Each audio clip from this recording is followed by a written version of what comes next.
Break के बाद सभी का स्वागत और अब बात करते हैं दक्षिण की राजनीति से जुड़ी हुई। तमिलनाडु में 2026 के विधानसभा चुनाव को लेकर सियासी हलचल तेज है। सभी जो प्रमुख राजनीतिक दल वो मैदान में उतर चुके हैं। सत्तारूढ़ डीएमके सरकार पर भ्रष्टाचार और कुप्रशासन के आरोप लग रहे हैं। वहीं एनडीए बदलाव का दावा लगातार कर रही है। वहीं कुछ क्षेत्रीय पार्टियां भी इस बार मजबूती के साथ तमिलनाडु के रण में उतर रही हैं। देखिए चेन्नई से ये खास रिपोर्ट। तमिलनाडु में विधानसभा चुनाव 2026 के लिए बिगुल बज चुका है। राजधानी चेन्नई समेत पूरे राज्य में राजनीतिक गतिविधियां तेज हो गई हैं, जहां नए एयरपोर्ट प्रोजेक्ट और पिरुम्बकम मार्शलैंड के ठेकेदारों को सौंपने जैसे मामलों को लेकर डीएमके सरकार पर भ्रष्टाचार के आरोप लग रहे हैं। अव्यवस्थित शहरी विकास और जन समस्याओं की अनदेखी के बीच आरोप है कि ये वही इलाके हैं जहां बारिश के दौरान भारी जल भराव होता है और निर्माण कार्य से बाढ़ का खतरा और बढ़ सकता है। करप्शन और बैड गवर्नेंस का कोई ऑल्टरनेटिव अगर है आज तमिलनाडु में तो वो एनडीए की अलायंस ही है। तो एज नॉर्मल पब्लिक, आम जनता के तौर पे हम लोग एक दूसरा ऑल्टरनेटिव देख रहे हैं। डीएमके एडीएम के अलावा कौन आएगा? तो बीजेपी और एनडीए अलायंस, मोदी जी को बहुत प्यार करती है जनता। हम बदलाव चाहते हैं और अभी मोदी जी तो उसी हिसाब से आपका सहयोग रहेगा कि सनातन धर्म को लेके हमको आगे बढ़ना है। अभी फिलहाल जो है सरकार का इतना रवैया खराब है कि ये लोग अपना एक टारगेट बना देता है, हिंदू और हिंदी। ये लोग से इसका एकदम सबसे रूखापन व्यवहार। एनडीए और कुछ क्षेत्रीय दल डीएमके के नेतृत्व वाले चल रही इंडी सरकार के प्रति नाराजगी को जनता के बीच भुनाने में लगे हैं। भाजपा और एआईएडीएमके गठबंधन को जनता एक विकल्प के तौर पर देखने लगी है।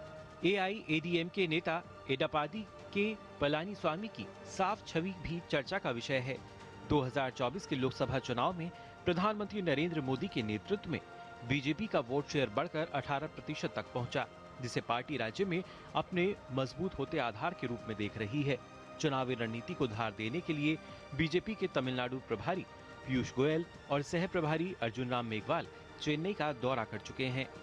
कमलालयम स्थित पार्टी मुख्यालय में पार्टी नेताओं और गठबंधन सहयोगियों के साथ कई अहम बैठकों में चुनावी रोड मैप और तालमेल पर मंथन भी हुआ है।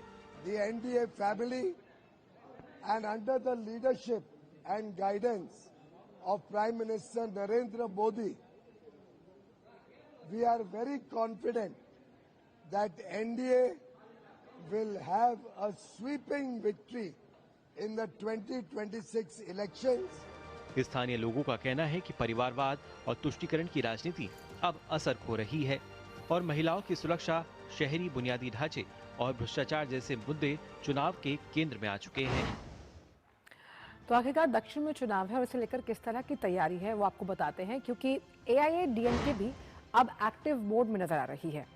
वहीं डीएमके को चुनौती देने की तैयारी वो किस तरह से कर रही है ये भी देखना होगा, इसीलिए अपनी चुनावी रणनीतियों को वो लगातार तेज कर रही है। ऐसे में क्योंकि एनडीए अलायंस भी ग्रास रूट लेवल पर काम करने की पूरी कोशिश कर रही है, तो एआईएडीएमके बीजेपी नेताओं का सीटों को लेकर किस तरह से मंथन होगा और इस बार एनडीए की कोशिश और उद्देश्य यही है कि वोट शेयर में बढ़ोतरी हो।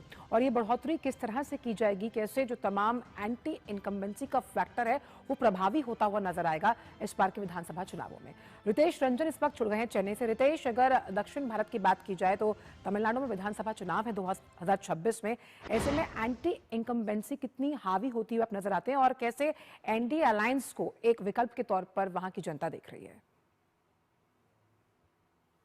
देखिए, आने वाले साल में जो विधानसभा चुनाव है उसको लेकर के तमिलनाडु के इतिहास रहा है कि हर 5 साल के बाद सत्ता बदलती है। लेकिन जब 2011 में पूर्व मुख्यमंत्री जयललिता आई थी सत्ता में, तो उनके काम को बहुत सराहा गया क्योंकि उन्होंने कई सारे जन कल्याण के कार्य किए और इस जन कल्याण के कार्यों के बदौलत ही उन्हें दूसरा टर्म मिला।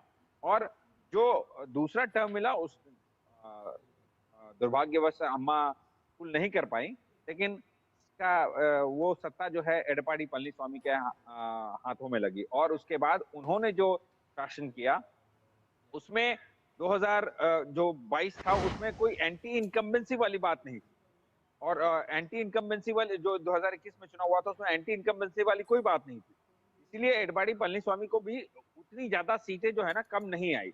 हाँ, ये था कि सत्ता बदलनी है तो इसलिए डीएमके को वापस लाया गया। और अब देखा जाए तो फिर से यही बात हो रही है कि सत्ता बदलनी है, क्योंकि डीएमके पर काफी सारे भ्रष्टाचार के आरोप लग रहे हैं। ये पेरुम्बाकम और नए एयरपोर्ट का ही मामला नहीं है, कई सारे ऐसे मंत्री हैं, कई सारे ऐसे मंत्री हैं, नेता हैं, जिन पर ईडी, सीबीआई, इन सब की रेड आए दिन होते रहती है। तो इस बात से एक चीज तो स्पष्ट हो रहा है कि कहीं ना कहीं लोगों के मन में गुस्सा है भ्रष्टाचार को लेकर के। दूसरी बात, जो नई एक यहाँ पे अभिनेता है, एक्टर विजय, तो अभी तक अब नेता बन रहा है, उन्होंने अपनी पार्टी टीवी की शुरुआत की है। तो अभिनेता विजय जो है वो हमेशा से डीएमके को निशाना बनाते रहते हैं, डीएमके के ऊपर प्रहार करते हैं, डीएमके के भ्रष्टाचार, डीएमके के तुष्टीकरण की नीति पर प्रहार कर रहे हैं।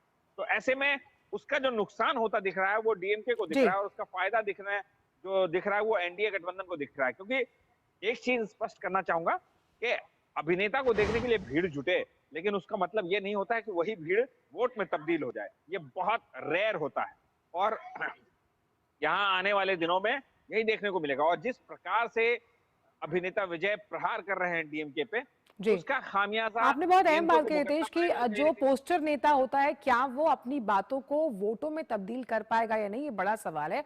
और साथ ही पीयूष गोयल को वहां का चुनाव प्रभारी बनाया गया, उनके कंधों पर अहम जिम्मेदारी है इस बार के विधानसभा चुनावों की बात जब हम करते हैं तमिलनाडु में। बहुत बहुत शुक्रिया रितेश इन तमाम जानकारियों को हमसे साझा करने के लिए। तो दक्षिण के बाद अब आपको